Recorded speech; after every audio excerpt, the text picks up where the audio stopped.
रामनवमी के शुभ अवसर पर देख सकते हैं डॉक्टर गौतम कृष्ण मेसी विधानसभा विधायक जो है चिकनी खार वार्ड नंबर 9 में रामनवमी मेला के शुभ अवसर पे फीता काट के मेला का उद्घाटन किया है। देख सकते हैं आप तस्वीर में धन्यवाद। माला पहना के स्वागत किया जा रहा है वार्ड सदस्य प्रतिनिधि अभय कुमार के द्वारा और साथ में मौजूद अरुण कुमार वार्ड सदस्य के द्वारा, साथ में उपस्थित सुधीर यादव पूर्व समिति प्रतिनिधि के द्वारा। आप देख सकते हैं तमाम प्रतिनिधि तमाम खार वासियों के द्वारा गौतम कृष्णा को माला पहना के अंग वस्त्र दे के जो है सम्मानित किया जा रहा है। आप देख सकते हैं तस्वीर के माध्यम से उपस्थित हैं और आप यहाँ पे जो सम्मानित किए गए गौतम कृष्ण जी जो अभी वर्तमान विधायक। बहुत बहुत धन्यवाद सुधीर सर। ये एक मिनट हम आगे से बोले सर, आगे से बोलते हैं। बहुत बहुत धन्यवाद सुधीर बाबू, आज के इस उद्घाटन मंच की शोभा बढ़ा रहे पांडव बाबू चिकनी की समिति साहब, रितेन यादव जी, सुधीर बाबू, बेचन शर्मा जी, अवधेश यादव मुखिया जी, रमेश शर्मा साहब, पवन शर्मा जी, अमित जी, रंजीत जी, शंभू यादव जी, अखिलेश जी, प्रमोद जी, जयनारायण बाबू, अजय जी पत्रकार महोदय, मनीष जी पत्रकार महोदय, इंजीनियर भूषण कुमार जी, अरुण जी समेत आप सभी बड़े बुजुर्गों को मैं प्रणाम करता हूं, युवा साथियों को इनकलाब कहता हूं। और सामने में दिख रहे आज जिसके चरण वंदना के लिए हम लोग मेला का आयोजन किए हैं, पुरुषोत्तम श्री राम भगवान और हनुमान जी की पूजा आराधना में हम लोग इस मेला का आयोजन किए हैं।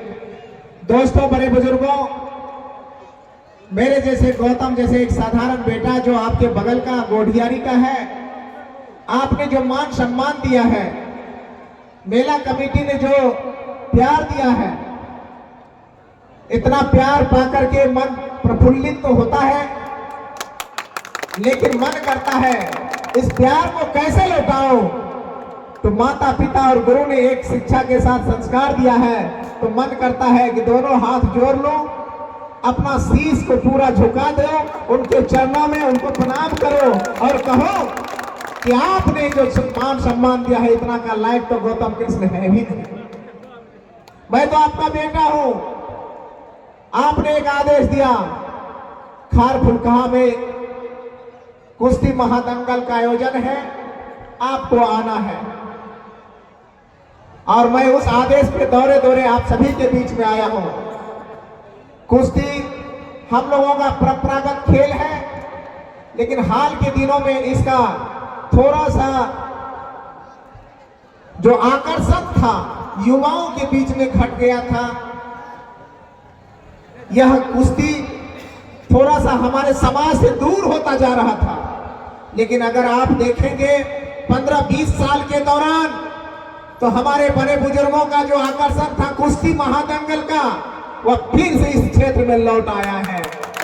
और एक बात कहते हैं, चाट पकोड़ा खाने में बहुत अच्छा लगता है, लेकिन चाट पकोड़ा खाने के बाद जब गैस्ट्रिक की समस्या होती है, पेट की समस्या होती है, तो फिर अपने परंपरागत दूध, दही, चूरा दही और घर के बना हुआ चीजों में ही लौट के आता है। लोग को शुद्ध भोजन करना पड़ता है।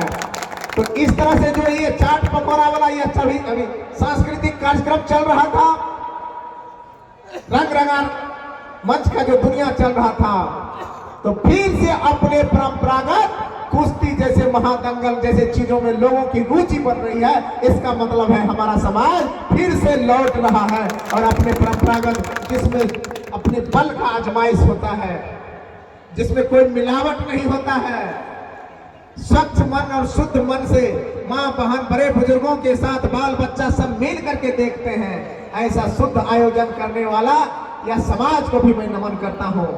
गोढ़ियारी पिछले 9 साल से आपके बगल में महादंगल का आयोजन करता है, होलिका दहन मेला के शुभ अवसर पे, और यहाँ आया अवधेश बाबू, समिति साहब, सुधीर बाबू, तो रितेन बाबू, मुझे लगा ही नहीं लगा कि गोढ़ियारी सेम, मैं कहूँ क्या कहूँ, लगा कि मुझे 2 कॉपी हो रहा है, 2 कॉपी सब कुछ, दिल प्रफुल्लित हो गया। और मैं कहता हूँ कल देखिएगा सुई के नोक के बराबर भी जगह खाली कहीं नहीं रहेगा, इतनी भीड़ होगी। क्योंकि जब आज बिना प्रचार का भी कह रहे थे मेला कमेटी के सभी बड़े बुजुर्गों कि प्रचार भी नहीं हुआ, लोगों को जानकारी भी नहीं हुई, उसके बावजूद भी इतने संख्या में हजारों हजार की संख्या में जो लोग आए, जब ये लोग आ जाएंगे तो कल देखिएगा आप भीड़ कैसे संभालिएगा वो चिंता कीजिए, इतनी भीड़ होगी। मेला कमेटी से मैं आग्रह करूंगा बस माता बहनों के लिए इधर से ये दक्षिण साइड से थोड़ा सा रिजर्व कर दीजिएगा, मेला कमेटी रिजर्व कर दीजिएगा। माँ बहनों की मान सम्मान और सुरक्षा के साथ माँ बहन इधर से मेला कुश्ती देख लेंगे और पुरुष भाई उस साइड से देख लेंगे। और मेला कमेटी बहुत शानदार तरीके से, शांतिपूर्ण तरीके से आपने जो आयोजन किया है यह बधाई के पात्र है। एक बात मैं कहना चाहता हूं, जिस मेला में मेल उत्पन्न न करने की क्षमता हो, जिस मेला में आपसी गुटबाजी को तोड़ने की क्षमता न हो, जिस मेला में जाति धर्म मजहब से ऊपर उठ करके विचार करने की क्षमता न हो, जिस मेला में गरीब अमीर का फर्क किए बिना आपस में गले लगाने की क्षमता न हो, वह मेला हो करके भी क्या होगा। और जहां पर मेला ऐसा हो जहां पे जाति धर्म मजहब से ऊपर उठ करके सभी जाति धर्म मजहब के लोग गले मिलता हो, बड़े बुजुर्गों को मान सम्मान मिलता हो, युवाओं को मार्गदर्शन मिलता हो, और नशा से पानी से दूर रहने वाला युवा साथी कमान अपने हाथ में संभाल के रखा हो, तो फिर उसको कोई रोक नहीं सकता है। तो मैं एक बात जरूर कहूंगा,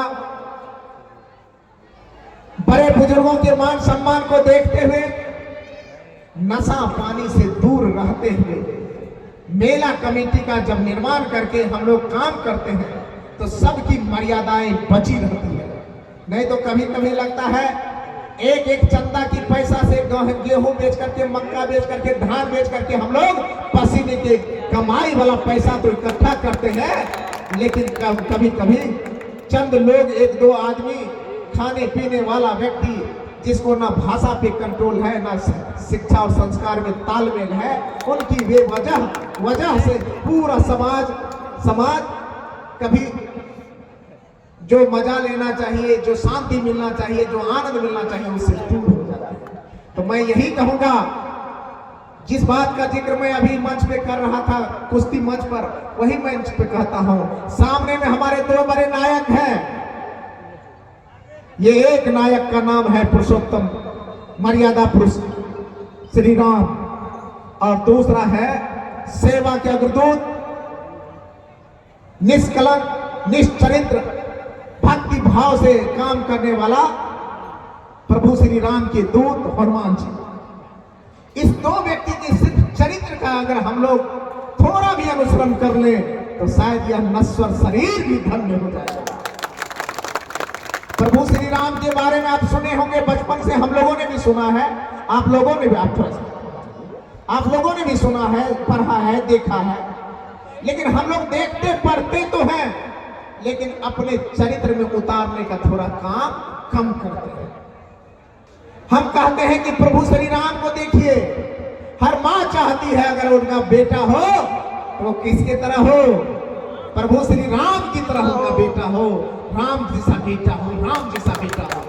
हर माँ चाहती है राम जैसा संस्कारी बेटा हो। अगर कोई भाई हो तो भाई कहता है कि मेरा राम जैसा मेरा भाई है, भरत जैसा मेरा भाई है। अगर राजा की कल्पना करते हैं, राजपाट की कल्पना करते हैं, तो क्या कहते हैं, किसकी तरह राजपाट हो, राम की तरह। राजा हो तो कैसा हो राजा, राम की तरह राजा हो।